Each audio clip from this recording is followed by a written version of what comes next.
우리나라에 기름이 한 방울 안 난다고 하잖아요. 그래서 자원이 없기 때문에 정말 열심히 살아야 됩니다. 우리 조상들도 그랬었고, 우리 부모 세대도 마찬가지였고요. 근데 오늘 제가 여러분 기름이 안 난다고 하는데 기름이 나오는 약초를 소개할까 하거든요. 물론 알다시피 들기름, 참기름 등등의 여러 기름이 있잖아요.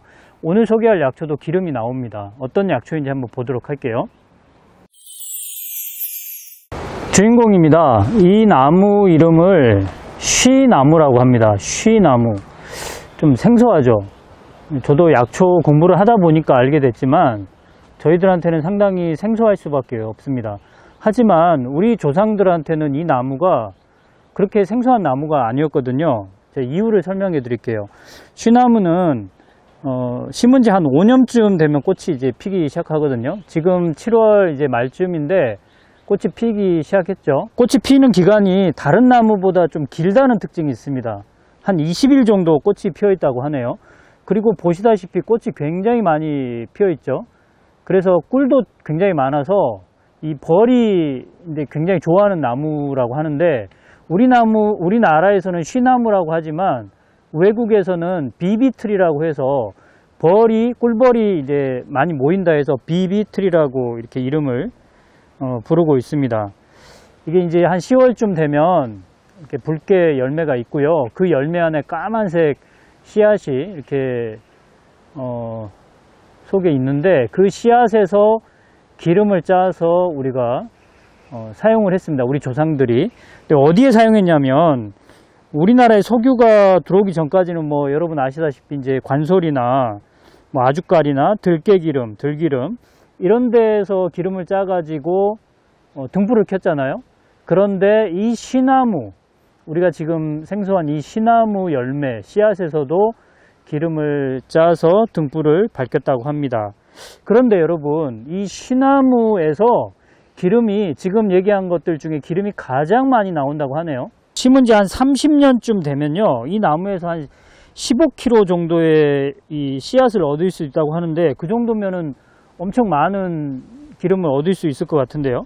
그래서요, 옛날에는 선비들이 살던 마을에 대부분 이 쉬나무를 심었다고 합니다. 이 등불을 켜기 위한 목적이죠. 그런데 여러분, 제가 지금 어디 나와 있냐면 저희 마을인데요. 이 뒤에 고등학교, 이게 로봇 고등학교라고요. 고등학교 지금 주변에 이 쉬나무가 심어져 있습니다. 이쪽도 있고요. 자, 보세요. 여기 뒤에도 지금 저기 보이는 게 이게 쉬나무거든요.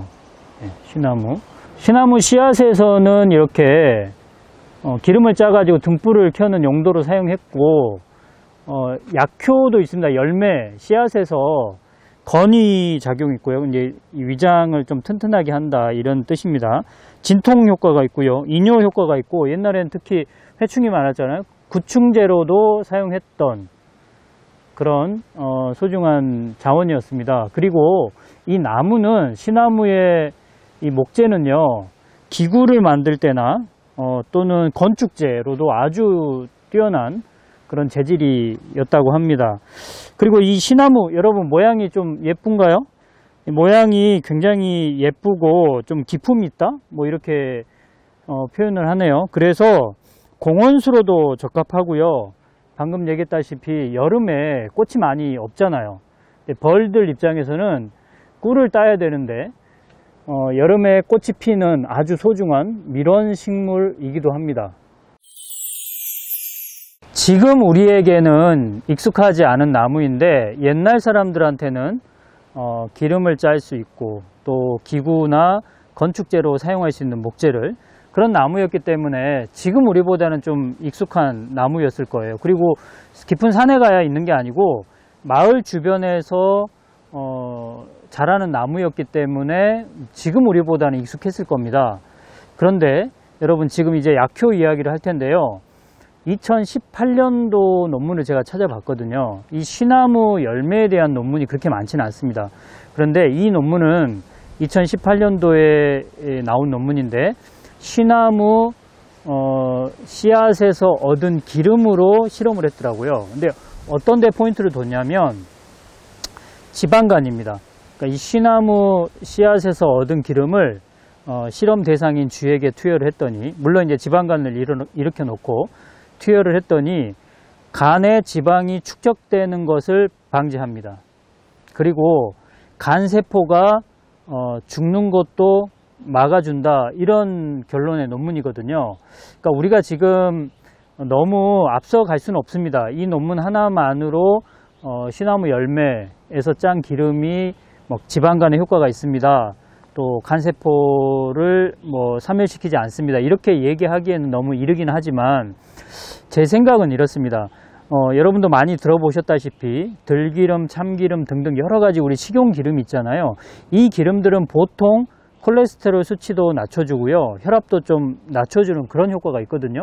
시나무 씨앗에서 짠 기름도 마찬가지라고 보셔야 돼요. 그러니까 우리가 약용할 수 있는 또는 식용할 수 있는 천연에서 얻을 수 있는 그런 기름들은요, 동물성 지방과 달리 우리 몸에 좋은 효과를 나타낸다는 거죠. 특히 지방이 축적되지 못하게 만드는, 그럼으로써 지방간도 예방 또는 치료할 수 있고, 또 콜레스테롤 수치 낮춰줄 수 있고, 그러면 혈압도 떨어지게, 또 당뇨도 좀 좋아질 수 있겠죠. 저는 이 영상을 통해서 여러분들이 이 시나무에 대해서 좀 새로운 것을 아시는 것도 중요하지만, 이 건강을 위해서 식용기름, 그러니까 우리가 천연에서 얻을 수 있는 씨앗 기름을 많이 여러분 밥상에 올리라는 것을 강조하고 싶습니다. 더불어서 기름을 짜가지고 복용하게 되면 오랫동안 놔두면 이게 산패가 되잖아요. 그래서 그렇게 기름을 짜서 드시는 것보다는 씨앗 자체로 드시는 것, 그러니까 들기름보다는 들깨를 드신다거나, 호두도 기름을 짤 수 있잖아요. 호두를 기름을 짜서 드시는 것보다는 호두 자체를 드시는 것을 추천하고 싶습니다. 그래야 여러분 더 건강하거든요. 자, 오늘 또 약초 방송을 통해서 시나무라는 것을 배웠고요. 시나무 씨앗에서 얻은 기름이 지방간에 치료 효과가 좀 있을 수 있다라는 것과, 또 더불어서 이제 여러 가지 식용 기름들, 이 기름들이 비슷한 효과를 갖는다는 거 이미 알려져 있죠. 중요한 것은 그 기름을 드시는 것보다 산패되지 않게 원형 그대로, 그러니까 씨앗 그대로를 드시는 게 더 좋겠다고 생각하시면 될 것 같습니다. 항상 약초 방송을 응원해 주시고 여러분들께 감사드립니다. 앞으로도 우리 방송이 많이 이렇게 성장할 수 있도록 응원해 주시기 바랍니다. 지금까지 약초교수 정경남이었습니다.